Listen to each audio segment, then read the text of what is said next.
मैं हूं सैयद सुहेल और इस वक्त मैं मौजूद हूं बिहार की राजधानी पटना में। और पटना में भी आप मेरे पीछे देखिए विधानसभा है। बिहार विधानसभा के आगे मैं खड़ा हूं और बिहार में जो सारी लड़ाई है वो इस विधानसभा के अंदर पहुंचने की लड़ाई है। प्रचार थम चुका है। 121 सीटों पर पहले चरण में वोटिंग होनी है और एनडीटीवी पर इस वक्त यकीन मानिए आप देश की सबसे अनुभवी टीम से मिलने जा रहे हैं। सबसे अनुभवी टीम जिसे ग्राउंड का भी तजुर्बा है, जिसे दिल्ली का भी तजुर्बा है, पटना का भी और बिहार के चप्पे चप्पे का, वो आपको बताएंगे कि पहले चरण में आखिर किसका पलड़ा भारी है। वो आपको बताएंगे कि उन्होंने जब ग्राउंड पर पहुंचे तो वहां से उन्होंने क्या हवा का जायजा लिया और क्या हवा है बिहार में इस वक्त। साथ ही हमारे साथ स्टूडियो में मौजूद है सतीश के सिंह साहब, अजीत कुमार झा मौजूद हैं, अमिताभ तिवारी साहब यहाँ हमारे साथ हैं और स्टूडियो में हमारे साथ मौजूद है सतीश के सिंह और विजय त्रिवेदी साहब। यहाँ हमारे साथ मनोरंजन भारती जी हैं, प्रभाकर जी हैं, हमारे वरिष्ठ सहयोगी सुमित अवस्थी हैं, स्टूडियो में मनोज्ञा जी भी हैं, वरिष्ठ महिला सहयोगी, हमारे साथ चंदन हमारे सहयोगी हैं और हमारे साथ शिवम है। इन सब से हम बात करेंगे। सबसे बड़ी टीम, सबसे एक्सपीरियंस टीम। लेकिन इस वक्त बड़ी खबर आपको बता दें, बड़ी खबर यह है कि बिहार में पहले चरण के चुनाव का प्रचार थम गया है। सबने जोर आजमाइश की है। बीजेपी ने सारे सीएम लगभग उतार दिए थे यहां आज प्रचार में। दूसरी तरफ महागठबंधन की तरफ से भी सारे बड़े नेता प्रचार में जुटे हुए थे। तो 5 बजे प्रचार का शोर थम गया है और अभी प्रचार रुक गया है। बड़ी खबर आपको बता दूं, अब प्रचार थमने के बाद 6 तारीख को 6 नवंबर को फर्स्ट फेज की वोटिंग होने वाली है। एक छोटी सी रिपोर्ट देखिए, उसके बाद सबसे तजुर्बेकार टीम से हम बात करेंगे।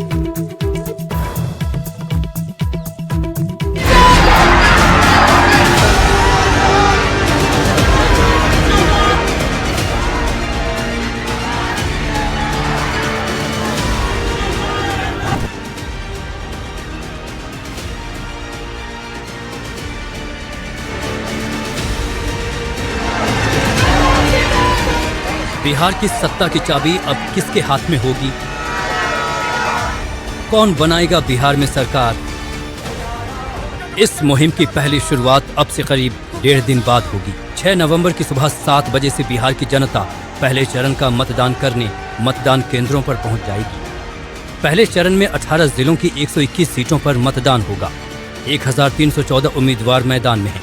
इनमें 122 महिला उम्मीदवार भी हैं। एनडीए के लिए मंगलवार को मैदान में केंद्रीय गृह मंत्री अमित शाह उतरे।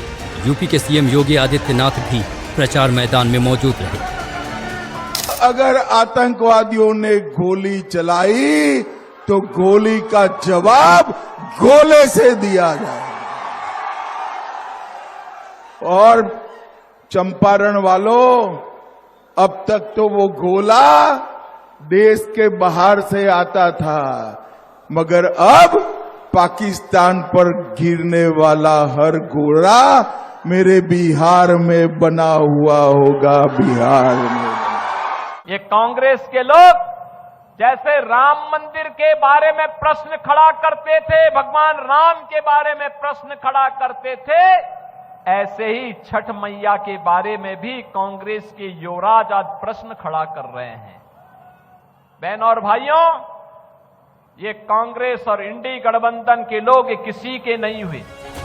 पहले चरण के आखिरी दिन महागठबंधन के लिए कांग्रेस नेता राहुल गांधी मैदान में उतरे। तो नीतीश जी ने यहां रोजगार मिटाकर आपको देश का मजदूर बना दिया है। मैं युवाओं से पूछना चाहता हूं, आप मजदूर बनना चाहते हो क्या? आप पूरी जिंदगी मजदूरी करना चाहते हो क्या? बिहार को नई दिशा देने का वादा करने वाले जन स्वराज पार्टी के अध्यक्ष प्रशांत किशोर भोजपुर में निकले।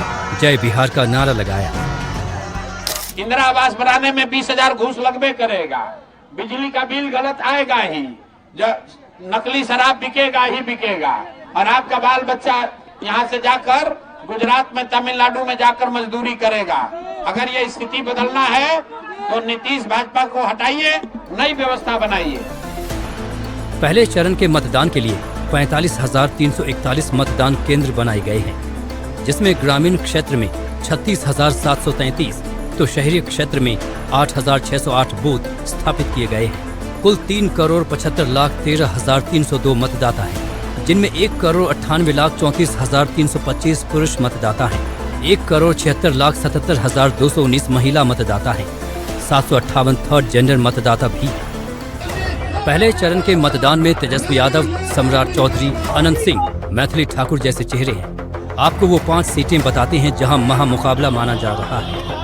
तारापुर सीट पर एनडीए की ओर से बीजेपी के प्रत्याशी हैं सम्राट चौधरी, जो फिलहाल बिहार के डिप्टी सीएम भी हैं। इनका मुकाबला महागठबंधन में आरजेडी के अरुण कुमार से है। राघोपुर सीट पर एनडीए की ओर से बीजेपी के सतीश कुमार यादव और महागठबंधन की ओर से आरजेडी के तेजस्वी यादव आमने सामने हैं। महुआ सीट पर एनडीए की ओर से एलजेपी के संजय सिंह के सामने आरजेडी के मुकेश कुमार रोशन हैं। महुआ सीट से ही लालू प्रसाद यादव के बड़े बेटे तेज प्रताप यादव भी चुनावी मैदान में हैं। अलीपुर सीट पर भी नजर है, जहां एनडीए की उम्मीदवार हैं मैथिली ठाकुर और महागठबंधन की ओर से हैं आरजेडी के विनोद मिश्रा। तो वहीं मोकामा से एनडीए का चेहरा बने हैं जेडीयू के अनंत सिंह और महागठबंधन का चेहरा है आरजेडी की वीणा देवी, जो सूरज भान की पत्नी है। चुनाव आयोग ने भी पर्यवेक्षकों को साफ निर्देश दिए हैं कि लोगों को बड़ी संख्या में मतदान के लिए प्रोत्साहित करें। पहले चरण के प्रचार का शोर तो थम चुका है। अब गुरुवार को जनता लाइन में लगकर वोट डालेगी और प्रत्याशी ये दुआ करेंगे कि जनता ने उनके नाम का बटन दबाया हो। Bureau report, NDTV India. और आप मिलने जा रहे हैं सबसे अनुभवी पंडितों से और सबसे बड़ी टीम से। और आइए शुरुआत करने जा रहा हूं मैं सबसे पहले उनसे जिन्हें शायद आप 25-30 सालों से देख रहे हैं और जैसे तब थे वैसे ही आज हैं। सर ये बताइए कि क्या पहले फेज चरण में आपको क्या लग रहा है? देखिए, पहला फेज है, ये सेंट्रल बिहार है, वो इलाका है। और इस इलाके में जब तक रिजल्ट ना आ जाए तब तक कुछ भी प्रेडिक्ट नहीं करना चाहिए। आजकल कह नहीं सकते हैं, लेकिन कांटे का मुकाबला है। मैं आपको कह दूं कि आप कह रहे हैं पहले फेज में कांटे का मुकाबला है? हाँ, पहले फेज में कांटे का मुकाबला है, क्योंकि जो है 10,000 ही चुनाव ये कहा जा रहा है। जो महिलाओं को दिया गया उसका भी इफेक्ट है, लेकिन 20 साल का एक एंटी इनकम्बेंसी भी है, इसका भी। मनोरंजन जी, आप बड़ी बात कह रहे हैं कि जो 10,000 रुपए दिए गए बीजेपी की तरफ से, ये डिसाइडिंग होने वाला है इस फर्स्ट फेज में? ऐसा लगता है कि ये डिसाइडिंग होने वाला है, लेकिन इसके साथ 20 साल की एंटी इनकम्बेंसी को भी आपको ध्यान में रखना होगा। मुख्यमंत्री की सेहत को भी आपको ध्यान में रखना होगा। युवाओं का जो गुस्सा है वो भी आपको ध्यान में रखना होगा। क्या वोटर के जहन में अमिताभ जी ये रहता है कि जो बात मनोरंजन जी कह रहे हैं 20 साल की एंटी इनकम्बेंसी है वाकई क्या? क्योंकि ये 5 साल पे भी कहा गया, 10 साल पर भी, 15 साल पर भी। मनोरंजन जी एक बात और कह रहे हैं कि ये 10,000 का लिटमस टेस्ट भी है। नहीं, एंटी इनकम्बेंसी तो है, बट वो नेचुरल भी होता है काफ़ी।